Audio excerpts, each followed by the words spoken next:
Telugu cinema ఇండస్ట్రీలో dialogue డెలివరీకి ఒక సరికొత్త అర్థాన్ని నేర్పించిన గొంతు ఆయనది. ఆయన కళ్ళు కోపాన్ని ప్రదర్శిస్తే బాక్స్ ఆఫీస్ రికార్డులు కదిలిపోవాల్సిందే.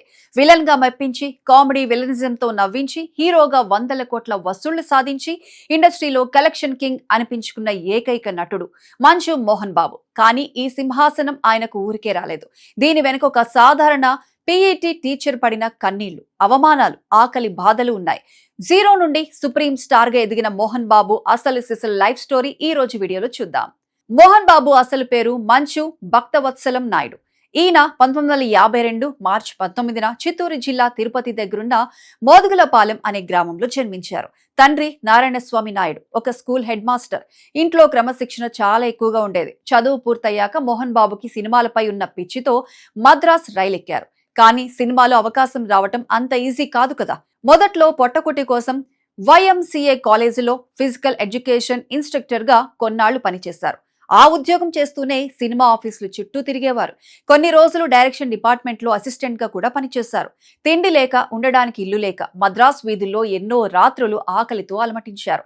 సినిమా ఇండస్ట్రీలో ఒక మాట అంటుంటారు, ప్రతి ప్రతిభావంతుడికి ఒక అవకాశం కావాలి, ఆ అవకాశాన్ని గుర్తించే ఒక పారకి కావాలి అని. మంచు భక్తవత్సలం నాయుడు జీవితంలో ఆ పారకి దర్శకరత్న దాసరి నారాయణరావు. అసలు ఆ రోజుల్లో ఏం జరిగిందో కొంచెం లోతుగా చూద్దాం. కట్ చేస్తే అది 1974-75 ప్రాంతం. మద్రాస్ వీధుల్లో అవకాశాల కోసం చెప్పులు అరిగేలా తిరుగుతున్నారు భక్తవత్సలం. అప్పటికే కొన్ని సినిమాల్లో చిన్న చిన్న వేషాలు వేసినా, అసిస్టెంట్ డైరెక్టర్ గా పనిచేసినా ఎక్కడా గుర్తింపు రాలేదు.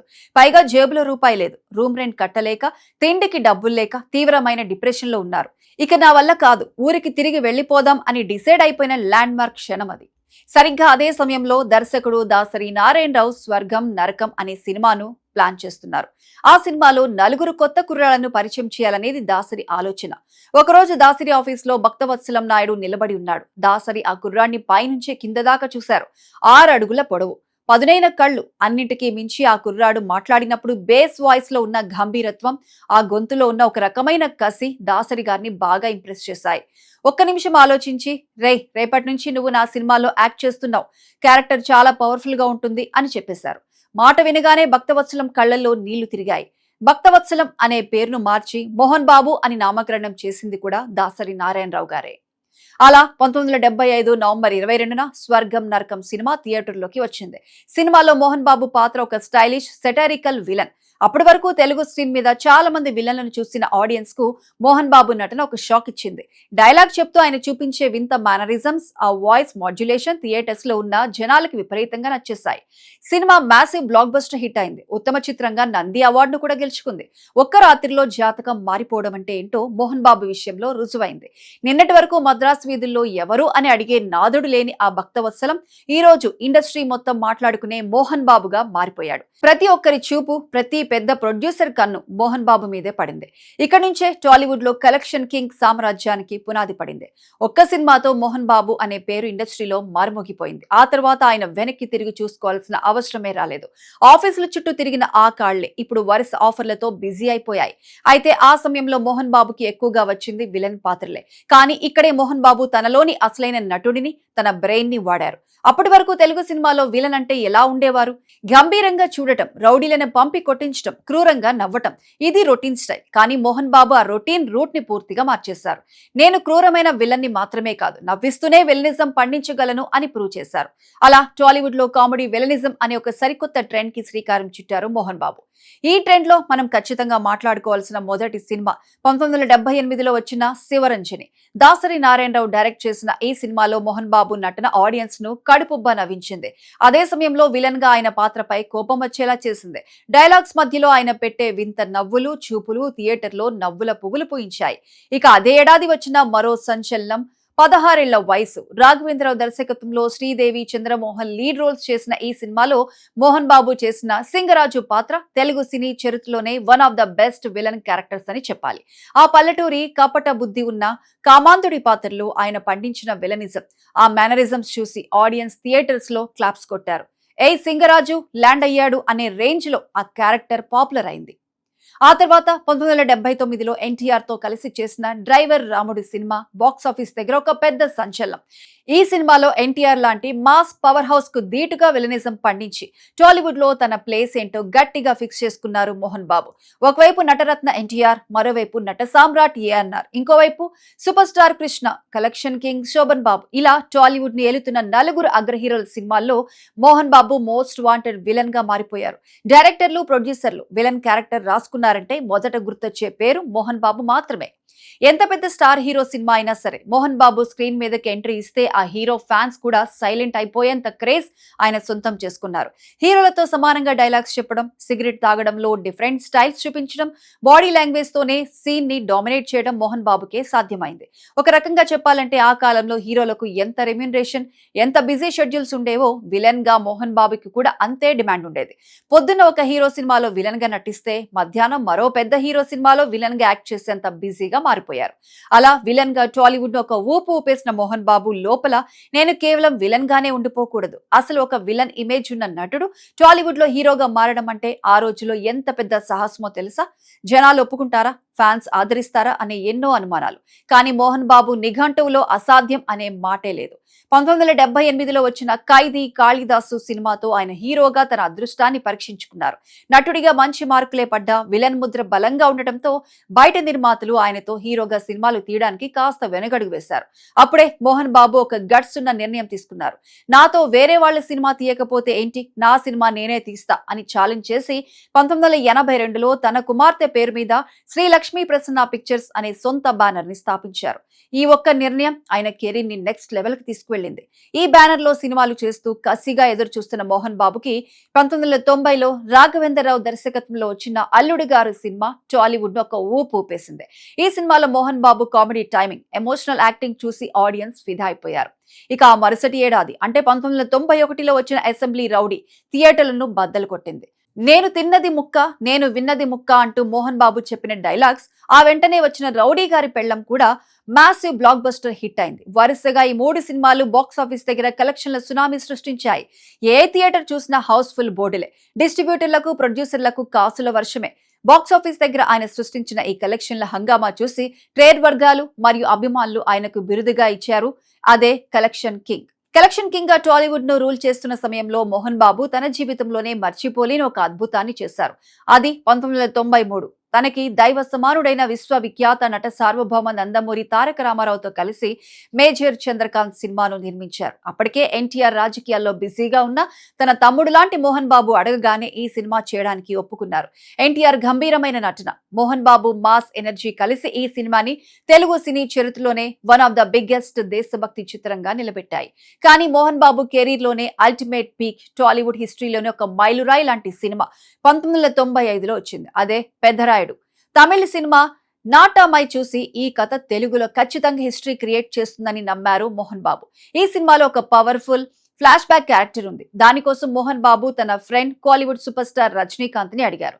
రజనీకాంత్ కథ విని మోహన్ బాబు మీద ఉన్న ప్రేమతో రూపాయి కూడా తీసుకోకుండా పాపారాయుడు పాత్ర చేయడానికి గ్రీన్ సిగ్నల్ ఇచ్చారు. ఆ తర్వాత ఏం జరిగిందో మనకు తెలుసు. పెద్దరాయుడు సినిమా థియేటర్లోకి వచ్చి ఒక ప్రపంచనాన్ని సృష్టించింది. మోహన్ బాబు గంభీరమైన తీర్పులు, Rajinikanth stylish entry, B Gopal mass direction అంతా కలిసి బాక్స్ ఆఫీస్ ని బద్దలు కొట్టాయి. అప్పట్లోనే ఈ సినిమా ఏకంగా 12 కోట్ల రూపాయలకు పైగా కలెక్షన్స్ సాధించి కేవలం టాలీవుడ్ లోనే కాదు మొత్తం సౌత్ ఇండియాలోనే బిగ్గెస్ట్ హిట్ గా సరికొత్త రికార్డ్ క్రియేట్ చేసింది. ఈ సినిమాతో మోహన్ బాబు పేరు తెలుగు సినిమా ఉన్నంత కాలం నిలిచిపోయేలాగా గట్టిగా ఫిక్స్ అయిపోయింది. ఒక విలన్ గా స్టార్ట్ అయిన ప్రయాణం బాక్స్ ఆఫీస్ ను శాసించి ఒక సామ్రాజ్యంగా ఎలా మారిందో చెప్పడానికి ఈ గోల్డెన్ ఎరాయే ఒక బెస్ట్ ఎగ్జాంపుల్. సినిమా ఇండస్ట్రీలో సక్సెస్ అవ్వడానికి ఆయన ఎంతలా స్ట్రగుల్ అయ్యారో, తన పర్సనల్ లైఫ్ లో కూడా అంతకంటే పెద్ద కష్టాలను ఎదుర్కొన్నారు. మోహన్ బాబు కెరీర్ పరంగా బిజీ అవుతున్న టైంలోనే ఆయన భార్య విద్యాదేవి చాలా చిన్న వయసులోనే హఠాత్తుగా కన్నుమూశారు. ఈ ఊహించని ఘోర విషాదం మానసికంగా పూర్తిగా ముక్కలు చేసింది. అప్పటికి లక్ష్మి, విష్ణు ఇద్దరు చాలా చిన్న పిల్లలు. అటు భార్యను కోల్పోయిన బాధ, ఇటు తల్లి లేని ఆ పసిపిల్లల్ని ఎలా పెంచాలో తెలియని గందరగోళం. ఒకవైపు పొద్దున్నే లేచి షూటింగ్లకు వెళ్లి డైలాగులు చెప్పాలి, నవ్వాలి, విలనిజం పండించాలి. కట్ చెప్తే ఇంటికి వచ్చి తల్లి కోసం ఏడ్చే పిల్లల కన్నీళ్లు తుడవాలి. ఆ రోజుల్లో మోహన్ బాబు అనుభవించిన నరకం, మానసిక వేదన అంతా ఇంత కాదు. రూమ్ లో ఒంటరిగా కూర్చొని రాత్రంతా ఏడ్చిన రోజులు ఎన్నో ఉన్నాయట. ఆ కష్ట సమయంలో ఆ చిన్న పిల్లలకు ఒక తల్లి ప్రేమ ఖచ్చితంగా కావాలని, మోహన్ బాబుని మళ్లీ మామూలు మనిషిని చేయాలని కుటుంబ సభ్యులంతా కూర్చొని ఒక నిర్ణయం తీసుకున్నారు. విద్యాదేవి సొంత చెల్లెలు అయిన నిర్మలాదేవిని మోహన్ బాబుకి ఇచ్చి రెండో వివాహం జరిపించారు. నిర్మలాదేవి మోహన్ బాబు జీవితంలోకి అడుగు పెట్టాక ఆ ఇల్లు మళ్లీ కళకళ్లాడింది. నిర్మలాదేవి దంపతులకు పుట్టిన మూడో సంతానమే రాకింగ్ స్టార్ మంచు మనోజ్. పిల్లలు ముగ్గురిని ఎంతో క్రమశిక్షణతో సమానంగా పెంచారు. ఆ రోజుల్లో మోహన్ బాబు గుండె నిబ్బరంతో ఆ కష్టాలను తట్టుకొని నిలబడటమే కారణం. సినిమాల్లోనే కాదు, రియల్ లైఫ్ లో కూడా ఆయన ఒక రియల్ హీరో అనిపించుకున్నారు. మోహన్ బాబు సినిమాల్లో నటించి కోట్లు సంపాదించి అలా 1993లో తన సొంత ఊరైన తిరుపతి దగ్గర శ్రీ విద్యానికేతన్ విద్యా సంస్థలను స్థాపించారు. కేవలం ఒక చిన్న స్కూల్ గా మొదలైన ఈ ప్రస్థానం ఆ తర్వాత కాలేజీలుగా, ఇంజనీరింగ్ అండ్ ఫార్మసీ కాలేజీలుగా మారి ఆంధ్రప్రదేశ్ లోనే వన్ ఆఫ్ ది టాప్ విద్యా సంస్థగా ఎదిగింది. అయితే ఇక్కడ మోహన్ బాబు రూల్స్ చాలా స్ట్రిక్ట్ గా ఉంటాయి. శ్రీ విద్యానికేతన్ అనగానే అందరికీ గుర్తొచ్చేది అక్కడ ఉండే సైనిక క్రమశిక్షణ. కేవలం క్రమశిక్షణతో కూడిన చదువు మాత్రమే కాదు, ఎంతో మంది పేద విద్యార్థులకు చదువుకోవాలనే కసి ఉండి ఫీజులు కట్టలేని పిల్లలకు ఈ సంస్థలో ఉచితంగా చదువును అందిస్తూ ఎందరో జీవితాల్లో వెలుగులు నింపారు. అలా కొన్ని దశాబ్దాల పాటు లక్షలాది మంది విద్యార్థులను తీర్చిదిద్దిన ఈ విద్యా సంస్థలు జనవరి 2022లో ఒక సరికొత్త చరిత్రను లిఖించాయి. ఈ సంస్థల స్థాయిని, క్వాలిటీని గుర్తించి ప్రభుత్వం వీటికి యూనివర్సిటీ హోదానిచ్చింది. అలా ఇది మోహన్ బాబు యూనివర్సిటీగా రూపాంతరం చెందింది. ఈ రోజు ప్రపంచ స్థాయి వసతులు, ఇంటర్నేషనల్ స్టాండర్డ్స్ తో కూడిన చదువును అందిస్తూ దేశంలోనే మోస్ట్ రెప్యూటెడ్ యూనివర్సిటీలో ఒకటిగా నిలిచింది. ఇక విద్యారంగంలోనే కాదు, మోహన్ బాబులోని ముక్కుసూటి తత్వం, ఆ గంభీరత్వం రాజకీయ రంగాన్ని కూడా ఆకర్షించాయి. ఆయనకున్న ప్రజాదరణను, సమాజంపై ఆయనకున్న కసిని చూసి విశ్వవిఖ్యాత నట సార్వభౌమ నందమూరి తారక రామారావు ఆయన్ని స్వయంగా రాజకీయాల్లోకి ఆహ్వానించారు. ఎన్టీఆర్ గారి పిలుపు మేరకు మోహన్ బాబు తెలుగుదేశం పార్టీలో చేరారు. రాజకీయాల్లోకి వచ్చినా సరే ఆయన తన ముక్కుసూటి స్వభావాన్ని ఎక్కడా మర్చిపోలేదు.